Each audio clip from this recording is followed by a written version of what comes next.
Il est 7 h du soir et la nuit vient de virer au cauchemar dans la commune de Lewiston, dans le Maine. Un tireur vient d'entrer dans un bowling avec un fusil semi-automatique. Il ouvre le feu.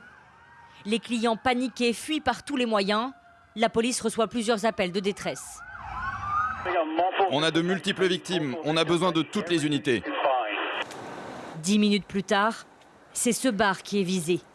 Au total, le tireur va tuer 18 personnes et en blesser 13 autres. Un témoin traumatisé raconte la scène. Dès que je me suis retourné, j'ai vu que c'était un homme avec une arme. J'ai couru sur la piste pour aller me cacher là où se trouvent les quilles. Je me suis faufilé dans les machines et j'y suis resté pendant une dizaine de minutes jusqu'à ce que la police arrive.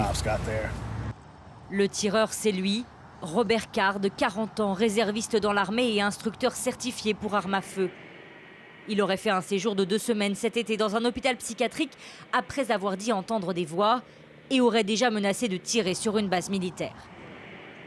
Sa voiture est retrouvée à une vingtaine de kilomètres du lieu de la fusillade. Si on ne connaît pas encore les motivations du tireur, les autorités mettent en garde la population. C'est un individu dangereux et lourdement armé. Selon nos informations, il ne faut surtout pas l'approcher. Plusieurs centaines de policiers aidés du FBI quadrillent chaque quartier. Les habitants ont interdiction de sortir de chez eux. Les écoles et les commerces sont fermés. Une situation extrêmement tendue pour les riverains. Je suis sur les nerfs.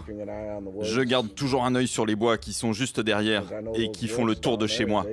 Parce que j'ai ma fille à l'intérieur de la maison. Pour les autorités, la course contre la montre est lancée pour retrouver le tireur et éviter qu'il ne fasse d'autres victimes.